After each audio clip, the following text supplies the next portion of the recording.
vai compartilhar, né, um material. E Hebe, para quem não conhece, tá? Ela é mestra especialista em direitos humanos, aqui também pela UFPE, pesquisadora, né, na área de justiça restaurativa, e atualmente ela é analista, né, analista no Tribunal de Justiça, tem aí um olhar do tribunal, né, um olhar mais judiciário, do direito, na infância e na juventude, sobretudo, né, para a área da infância e da juventude. Ela é executiva do projeto Escola Legal, bem importante, cultivando a cultura de paz. É membro do Comitê de Ações Preventivas na Educação em Pernambuco, outra contribuição maravilhosa, e é facilitadora e formadora em justiça restaurativa, né? Então, estamos diante de uma profissional excelente na área e, sobretudo, como ser humano, né? Quem se aproxima de Hebe sabe o quanto ela é querida, uma pessoa muito carismática e cheia de energia boa, né, para trazer aqui para a gente nesta noite. Fique à vontade, Hebe, por favor, faça suas considerações. Eita, Karina, olha a responsabilidade. Eu queria agradecer, né, a Karina, a Marcela e a Arthur pelo convite. Né, muita saudade do PPGDH, das aulas, né? Eu fui aluna de Arthur 2 vezes, ainda na especialização e no mestrado. E ele também foi meu coordenador no projeto de extensão que a gente teve lá no COC, não foi, Arthur? E é um prazer enorme estar aqui com vocês, né? Nesse bate-papo com todas vocês. Professora Maria José, queridíssima, né? Minha prof também, do coração. As aulas de cultura de paz em contextos educacionais, né? Muito inspiradora para mim, depois que eu comecei a ver que a educação realmente é um fundamental, né, de transformação. E Mônica, né, essa maravilhosa, né, que já é nossa, como a professora Maria José disse, né, desde 2014 que ela está com a gente. Gente, o projeto de justiça restaurativa em Pernambuco, né, junto com Marcelo e Mônica, desde 2014 que ela acompanha a gente, é uma pessoa super disponível, né, que está sempre querendo saber mais e, né, Mônica, super com a gente o tempo inteiro. Eu sinto a presença de Mônica aqui em todos os círculos que eu faço, né, eu fiz minha formação teórica na Federal, mas eu fiz a formação de facilitadora e a de formadora com Mônica, eu sou instrutora graças a ela. Né, que formou praticamente todos os facilitadores, né, Marcela? Todos. Né? Formou nós aqui do Tribunal, da FUNASE, né? Então, né, gratidão enorme a Mônica. Eu me sinto um pouco intrusa porque, né, minhas mestras estão aqui, eu sou só aprendiz delas, né? Tanto a professora Maria José, tanto Mônica, quanto Arthur também, né? Meu mestre e minhas mestras, né, a quem eu agradeço imensamente, né, minha vida mudou depois desse bonde aí que Marcela falou, que a gente sobe no bonde da justiça restaurativa e a gente não desce mais, né, a gente não consegue mais, não muda todo o olhar, muda todas as lentes. Então, eu vou compartilhar com vocês uma apresentaçãozinha curta que eu fiz, sobre o livro que eu vou falar hoje. Coloca na tela cheia. Tá aparecendo aí, meninas, me deem um feedback, porque aqui Tá sim, eu vou falar sobre esse livro, né, de John Paul. Vou falar um pouquinho do autor. Esse livro, ele como o nome diz, ele é altamente transformador, assim. Né? Eu estava conversando com Karina, a dificuldade que foi escolher um livro, né? Eu li os 3 das obras de hoje e os 3 são maravilhosos, né? Tanto o que a professora Maria José apresentou e o que Mônica vai apresentar depois. Eu vou começar falando da intersecção que tem entre os 3, né? Que a gente vê que todos eles tratam de assuntos extremamente importantes para esses tempos difíceis. E os 3 trazem a importância de uma pedagogia para a paz, né, que é isso que a professora Maria José falou agora há pouco, fundamentos nos direitos humanos, né, a nossa formação, ela tem que ser extremamente direcionada, assim. Eu acho que a gente tem que ter essa fundação nos direitos humanos para a gente poder conseguir olhar as pessoas, né, e também transformar os processos de uma forma humanizada, que a gente possa dar esse nascimento positivo para as pessoas que chegam até nós, né, com todo esse sofrimento, envolvidos com conflito, envolvidos em violência, e aí essa formação ela é fundamental. E a terceira parte é o potencial do diálogo. Então, todos eles vão falar sobre isso. E sempre que a gente fala, né, Mônica, a professora Maria José, a gente fala de formação para a paz, a gente tem que abordar o tema da violência, né? Eu, né, como Marcelo sempre fala dessa possibilidade da gente transformar essa espiral de violência numa espiral de compaixão. Então, eu vou falar um pouco sobre isso, já vou adiantar aqui um pouco, falar um pouquinho sobre o John Paul.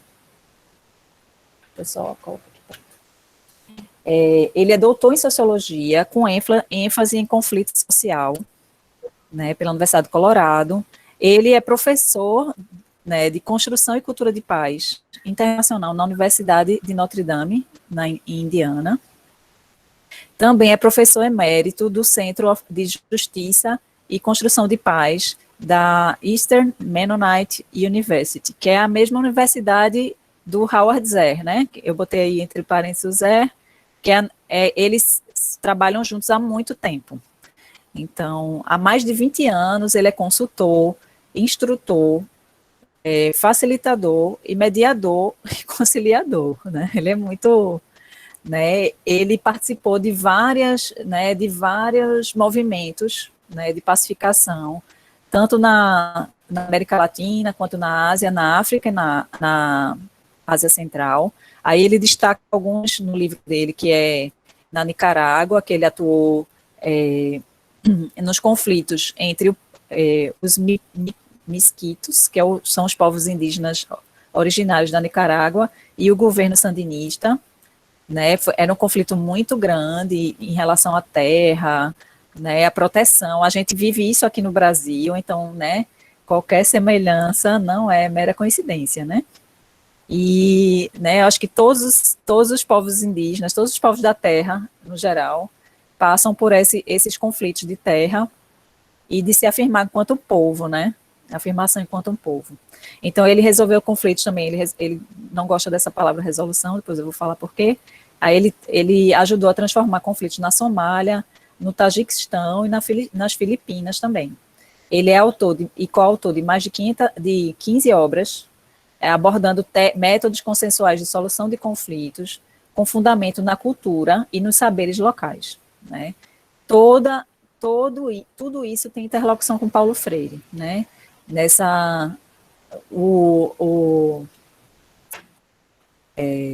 O Boaventura fala muito dessa ecologia dos saberes, que, na verdade, né, Paulo Freire já falava dessa diversidade, né, que a gente pode colocar tudo isso numa pedagogia para a paz, né, a gente pode aproveitar essas interseções. Então, né, então ele diz que ele continua influenciando as pesquisas na área de ciência política, estudos para a paz e relações internacionais.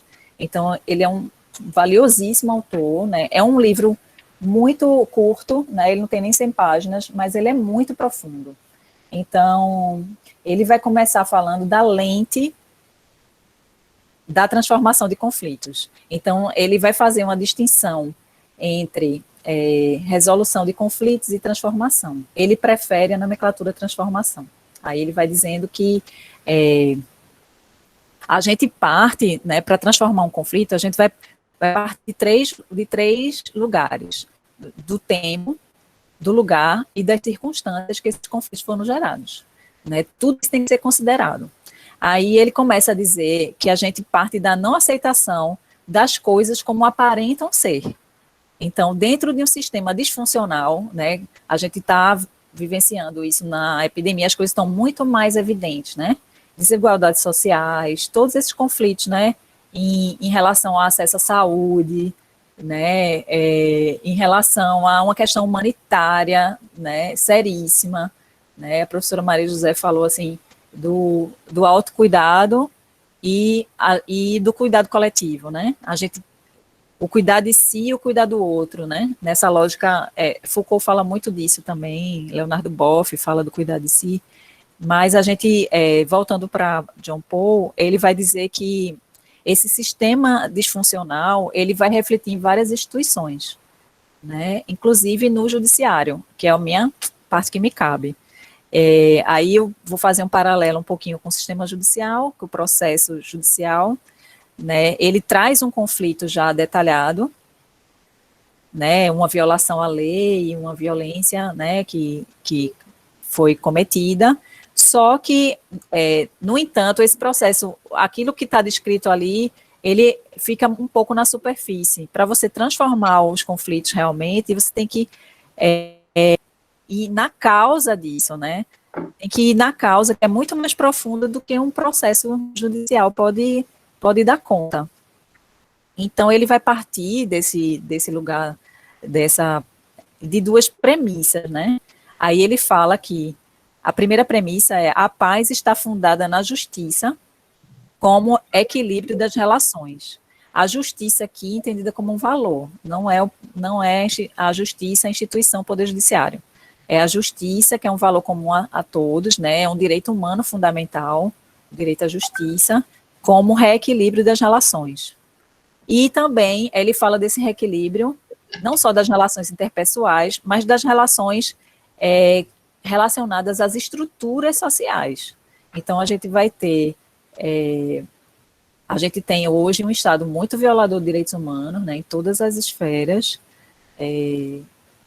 né, a gente está vendo isso acontecer dia a dia, né, uma crise gravíssima, assim, que o Brasil está passando, né, de direitos, violação de direitos humanos, e aí ele diz que a gente precisa, para a gente conseguir transformar o conflito que surge, a gente precisa também ter um respeito radical, que ele fala de radical aqui, que vem da raiz, aos direitos humanos e à vida, né? A dignidade da vida deve estar pautada em todas as ações, tanto na parte de solução de conflitos pacífica, como em todas as áreas, né, em todas as instituições que trabalham com pessoas. Então, né, aí a gente se inclui nisso, né, quem trabalha em instituição, quem trabalha, né, Karina, que é advogada, né, que vai ter os seus clientes também,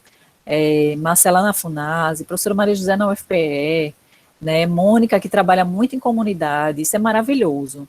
Eu espero que Mônica fale um pouco do trabalho dela nas comunidades, que é exatamente dar essa voz, essa horizontalidade para as pessoas. Muitas delas não conseguem acessar as instituições, né? As instituições estão muito longe das pessoas ainda. Então, nesse trabalho comunitário, por isso que eu botei essa foto aí de todo mundo junto. Não ficou muito boa, minha gente, porque eu não sou muito expert em tecnologia, mas eu fiz o que pude. Então, né, a gente vê pessoas de várias classes sociais, de várias crenças e credos, e se reunindo para conseguir lidar com seus conflitos. E aí, quando ele fala do respeito radical aos direitos humanos e à vida, ele diz que ele carrega em si o princípio da não violência como modo de vida e trabalho, porque as coisas não estão dissociadas. Eu não sou uma pessoa na vida e outra pessoa no meu trabalho. Eu sou a mesma pessoa. Né? Esses valores eu vou carregar para todas as minhas relações, interpessoais, profissionais, então tudo isso está interligado. E aí ele vai trazer, deixa eu ver se, próximo slide aqui, ele vai trazer algumas diferenças conceituais, vou daqui a pouco, vou voltar para cá, e ele vai primeiro falar das abordagens dos conflitos. Ele traz as abordagens de acordo com o olhar. Ele fala muito da troca de lentes, já que ele trabalha com Howard Zeh, né, que é daquele famoso livro Trocando as Lentes. Ele vai falar da diferença entre olhar e enxergar. É bem interessante, assim, a gente precisa de lentes para olhar. Aí ele fala, olhar quer dizer você estar atento no momento presente ao que está surgindo na sua frente. Então, ele vai dizer que o olhar é parar para olhar o que está surgindo, aquele conflito que está aparecendo na sua frente. É o primeiro ponto a ser feito. O segundo é enxergar. Aí, o enxergar, ele é mais profundo. Ele vai ver além, mais fundo, e vai a fundo no conflito social. Porque o que acontece? Depois ele vai falar um pouco sobre a mediação, que ele diz assim, que a transformação de conflitos, ela é um convite. É um convite para a gente olhar profundamente as estruturas em que a gente está envolvido, em que nós todos estamos envolvidos, né? E aí ele, né, questões prementes que a gente está vendo agora, questões raciais, né, violência de gênero aumentou estupidamente durante essa pandemia, né? A gente precisa olhar para isso, porque senão a justiça restaurativa, esse processo de transformação de conflitos vai ficar de uma forma extremamente superficial. Então, se a gente não vai a fundo nessas questões, a gente está realmente fazendo de conta. A gente não está fazendo justiça restaurativa. Por isso que ele fala dessa transformação, desse olhar, desse respeito radical aos direitos humanos, porque a gente vai direto nessa raiz. E aí ele diz que ser facilitador nesses casos, ser mediador, não é fácil. A gente vai ter que sair da nossa zona de conforto e vai ter que encarar todos esses incômodos. Principalmente, aí respirem todos agora, principalmente os privilegiados, né? Quem tem esses privilégios. Essa parte dos privilégios foi eu que acrescentei. Mas como ele fala de sair da zona de conforto e encarar os incômodos, né? A gente está vendo aí, né, nossa juventude negra, né, sendo morta, né, por ações policiais, então é violência do Estado contra os nossos jovens, e a gente tem que encarar esse incômodo sim, né? A gente, né, toda vez que se fala na questão racial, e não é só no Brasil, né, a gente está vendo todos esses movimentos nos Estados Unidos, em todos os lugares, né, a questão racial, ela é urgente, a gente precisa olhar para isso urgentemente. No Brasil, os negros são maioria numérica, mas são minoria em direitos. Então, essas relações têm tudo a ver com a justiça restaurativa, porque elas estão extremamente desequilibradas. Se a gente quer reequilibrar as coisas, a gente precisa ir a fundo nessas questões. E aí ele fala, qual é o objetivo disso, né, dessa transformação de conflito nesse tempo, nesse lugar e nessas circunstâncias que a gente está, no meio de uma pandemia, num tempo de violação de direito à saúde, de direito à humanidade, a ter uma morte digna, né? A gente está vendo muita gente morrer de uma forma extremamente indigna, né? De um vírus, né? Porque tem algumas pessoas que não aprovam o isolamento social. A gente tem que olhar para isso, sabe? Né? Tem gente que não tem condições de fazer isolamento social. E não tem um local adequado, não tem um lugar, que aí ele vai falar do tempo, né, lugar e circunstância. Então, a gente tem que olhar para isso profundamente, encarar esse incômodo, que é um incômodo, né, porque eu me coloco nesse lugar de privilégio, né, eu tenho uma casa, eu tenho um lugar para ficar, eu tenho um lugar que eu possa me isolar, e que eu não preciso dividir a minha casa de um cômodo com 10 pessoas, ou eu não tenho casa, né, eu tenho uma casa, eu tenho um lugar. Então, a justiça restaurativa, a partir de hoje, a gente vai ter que se reinventar. Essa é a questão que mais me tem balançado, assim. Fora toda a questão humanitária, o que é que a gente vai fazer agora, né? Os encontros presenciais estão suspensos e a gente vai ter que se reinventar. Todas as qualidades que a Kay Pranes traz, né, do facilitador, né, que eu aprendi muito com Mônica, também foi aluna da Kay Pranes, né, que é humildade, habilidade para lidar com as incertezas, é tudo que a gente está vivendo hoje, né? Ter esse jogo de cintura, né? O que é que eu vou fazer agora? O que é que vai surgir para mim? E estar nesse espaço de abertura para olhar o outro desse espaço, né? E sair do julgamento. E aí ele vai dizer que o objetivo da transformação de conflitos é a construção de relacionamentos e comunidades saudáveis, tanto local quanto globalmente, né? Nunca, acho que, assim, pelo menos na minha existência, nos 43 anos de existência, a gente viveu uma situação que a gente está mais interdependente das pessoas do que nunca, né? Se eu me protejo, eu estou protegendo a sociedade toda, eu estou protegendo todo mundo, toda a minha comunidade. Então, se eu se eu me arrisco, né, a me expor um vírus, eu estou expondo toda a minha comunidade. Então, a gente vê que essa questão de interdependência, ela está muito evidente hoje. E aí, esse tipo de encarar da realidade, ele vai demandar mudanças verdadeiras no modo como nos relacionamos hoje. Né? As nossas relações estão completamente mudadas, né? E mudou por causa de um vírus microscópico, né? Que a gente está aí tentando, né, enxergar muito mais além, que é o convite da transformação de conflitos, para que a gente consiga superar essa crise humanitária que a gente está vivendo. Respirem. Então, quando ele vai falar do tempo, lugar e circunstâncias, em primeiro lugar, ele vai... Eu estou já no meio para o final, tá, minha gente? Vai me dizendo o tempo aí, Marcela e Karina, tá? Em primeiro lugar, a gente vai ver...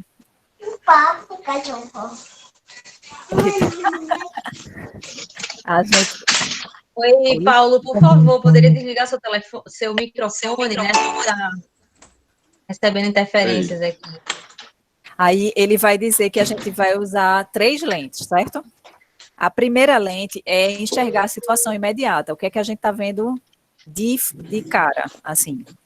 A segunda lente é porque a gente vai tentar enxergar além dos problemas urgentes. A gente tem uma situação urgente e a gente vai enxergar além disso. E que levam o nosso olhar na direção dos padrões subjacentes mais profundos de relacionamento, observando todo o contexto no qual esse conflito se expressa. Então, ele vai convidar a gente, primeiro, para ver a situação. A situação é essa. Tipo, vou fazer o paralelo do processo porque é o que eu trabalho. Tem um processo que tem lá o enquadramento de um ato infracional dentro, né, Código Penal correlacionado ato infracional. Só que aí a gente vai olhar, por exemplo, lesão corporal. Só que a gente vai ver que os padrões profundos de relacionamento, eles são muito além do que o processo está dizendo. Então, a gente vai ter que parar para olhar sobre isso. E aí, a terceira lente que ele vai dizer é exatamente uma lente que faz essa ligação, essa ponte entre a situação que foi aquele ato fracional que foi cometido e o contexto em que ele foi cometido. Então, a gente vai ouvir as pessoas, a gente vai ouvir as histórias delas e a gente vai contextualizar aquilo, para que a gente possa ter uma compreensão geral desse conflito. Aí ele diz que a gente deve criar uma plataforma para tratar as questões imediatas e também as mais profundas. Então, eu vejo que a transformação de conflitos, né, a justiça restaurativa que se utiliza dessa metodologia de transformação, ela é essa plataforma. É isso que ele convida a gente. E aí ele vai passar agora para fazer essa diferença conceitual entre resolução de conflitos e transformação de conflitos. Quando ele foi fazer essa distinção conceitual, que não é só conceitual, ela é muito mais profunda, vocês vão ver por quê. Ele disse que quando ele foi atuar nos conflitos na América Central, a origem da palavra latina, resolução, dava a entender que havia um perigo de cooptação. Isso a gente tem um mau medo que a justiça restaurativa seja cooptada, né? A gente está sempre, quem trabalha como justiça restaurativa, como guardião e guardiã, como Mônica chama, como Keiprani chama, a gente é mais que facilitador, a gente é guardião da justiça restaurativa.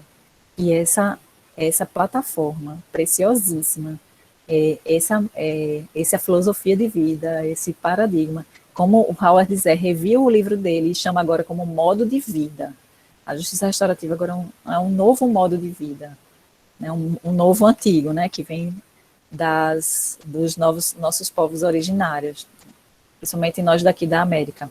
Aí ele diz que quando ele foi na América Central, as pessoas do lugar que ele estava lá, né, cuidando dessas pessoas, disseram, olha, essa palavra resolução, ela não serve para a gente. Por quê?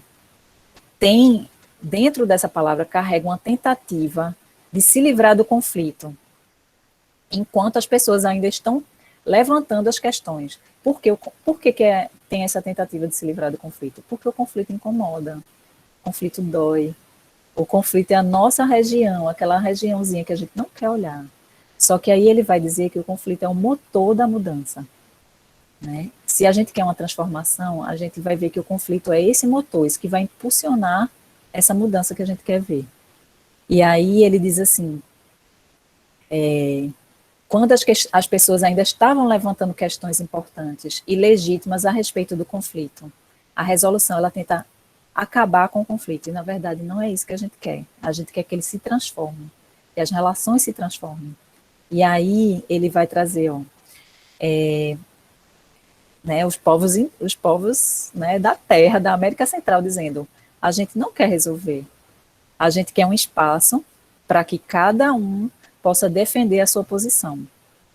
E aí ele diz que, para a experiência deles, dos povos da América, por isso que você tem que considerar, né, o contexto, aqueles três, o tempo, o lugar e as circunstâncias. Porque senão, se a gente chega com a fórmula pronta, a gente não vai conseguir chegar nas pessoas. E aí ele disse que ele começou a reconsiderar essa diferença conceitual a partir dessa experiência dele. E aí, para os povos da América, os povos ameríndios, eles disseram, olha, essas soluções rápidas para problemas sociopolíticos arraigados não servem para nós. Levam a muito discurso e poucas mudanças concretas. Quem já viu isso acontecer aqui? Né? Inúmeras vezes, né? No Brasil, estamos escolados em mudanças, né? Muito discurso e poucas mudanças concretas. E aí, para finalizar, eu trouxe esse quadro, né? E ele confirma que a mediação tem seu lugar, né? Porque para quem é mediador, para quem é facilitador, eu consigo fazer bem essa distinção, mas tem gente que não consegue fazer essa diferença.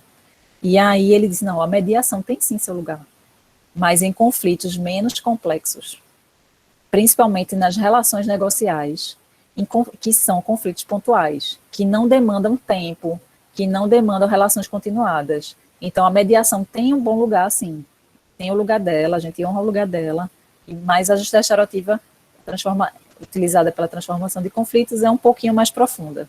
Aí ele disse, quando não há uma necessidade de uma mudança estrutural profunda, você pode usar a mediação.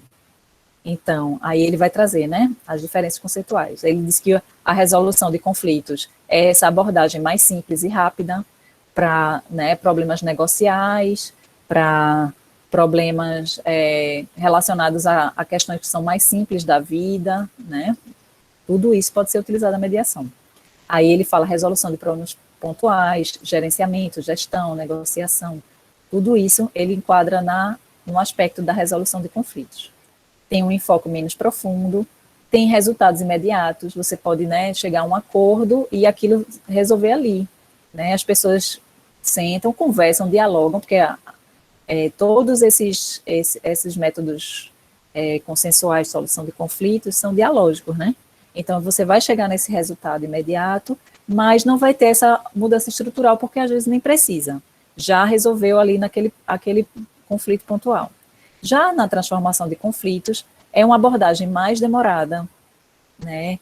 Você vai ver que vai ter ciclos reiterados, profundamente arraigados de padrões destrutivos e violentos, né? Então, a transformação de conflitos ela é bem mais profunda.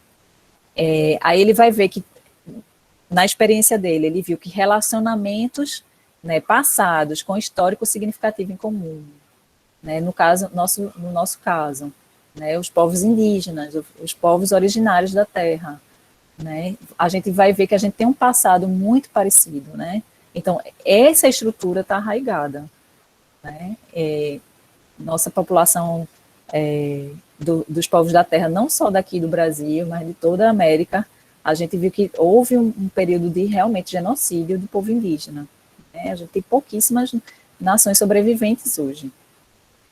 E aí ele vai trazer esse contexto social, comunitário, de relações continuadas. Então, a partir desse contexto, que é os três, eu vou voltar aqui, o tempo, o lugar e as circunstâncias. Então, ele vai sempre contextualizar o que está acontecendo. É um contexto social, comunitário e de relações continuadas. Por isso que a transformação de conflitos é mais adequada nesse caso. E aí, né, aí a gente vai convidar, né, os facilitadores, todos os participantes que desenvolvam competências criativas, reações sensíveis, edificantes e não violentas. Esse é o convite para uma cultura de paz, né? E as mudanças, elas vão ser construtivas e a longo prazo. Então, é possível que no círculo de justiça restaurativa, utilizando, né, a transformação de conflito como plataforma base, a gente tenha vários círculos, né? A gente tem que fazer vários ciclos, né? Vários círculos, vários encontros para poder tratar dessas questões que eu trouxe aqui para vocês hoje. E aí eu vou fazer uma crítica, não do livro, mas uma crítica a um modelo, né? A gente vê que o Brasil importa muitos modelos de fora, né? Que importe os bons, pelo menos, né? Mas, assim, não sei nas instituições, mas no Poder Judiciário, inicialmente, houve um pouco de confusão entre mediação e justiça restaurativa, porque queriam aplicar a justiça restaurativa a um enfoque negocial, que é defendido pela escola de Harvard. Eu acho que tem, olha, Harvard, né, honro Harvard, tem imensos pensadores, intelectuais, maravilhosos, mas essa escola negocial em si não se aplica à justiça restaurativa, né? Pode se aplicar uma conciliação, uma negociação, uma mediação, um outro método, mas a justiça restaurativa ela não se enquadra nesse estilo negocial, que é assim, toma lá da cá, né? Uma pessoa abre mão de direitos, e aí a outra abre mão um pouquinho do seu direito e chega a um consenso. Na verdade, a justiça restaurativa não precisa ter esse consenso, né? O que a gente vê pelo menos na minha experiência, os planos de ação, que são os resultantes dos círculos, eles são extremamente ricos e diversos e de responsabilidades múltiplas, né? É comum as facilitadoras, no caso eu e o pessoal que trabalha lá na infância, a gente se responsabiliza junto com as pessoas da comunidade, junto com a família, junto com o ofensor, junto com a vítima. A responsabilização ela é coletiva.